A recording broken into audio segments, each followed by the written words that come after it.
नमस्कार. सर्वांना नवरात्री उत्सवाच्या हार्दिक शुभेच्छा. पणजी शहरातल्या सार्वजनिक ठिकाणी तसेच विभिन्न मंदिरामध्ये विद्युत रोषणाईबरोबरच आकर्षक सजावटीने परिसर सुखावलेला आहे. तसेच देवी देवतांच्या मूर्त्या पारंपरिक पद्धतीने सजवण्यात आलेल्या आम्ही पाहतो.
मनाची एकाग्रता म्हणजे ध्यान असं वर्णन केलेलं आहे.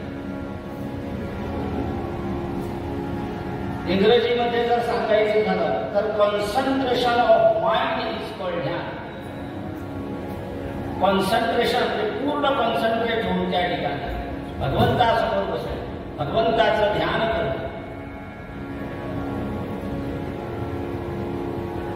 आपण ध्यान करतो पण आपल्या ध्यानाचे विषय वेगळे वेगळे असतात. सहज रस्त्यावर पाहिलं तर आपण म्हणतो की ते बघा चाललंय ध्यान, पण ध्यान करायचं म्हणजे नेमकं ध्यानानं काय होतं. आपण ध्यान करतो पण आपण जे करतो ते विषयांचं ध्यान करतो. विषय अनेक आहेत.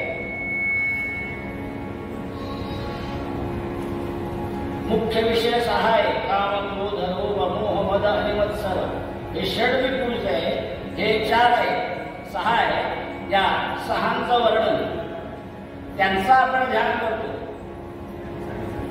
भगवान गोपाळ कृष्णाने भगवद्गीतेमधनं वर्णन केलेले ध्यायतो विषयां सहा, ध्यायतो विषयां सहा, संगस्तेषु उपजायते, संगात् संजायते कामः, कामात् क्रोधो विजायते, क्रोधात् भवति सम्मोहः, सम्मोहात् स्मृतिभ्रमः, स्मृतिभ्रंशात्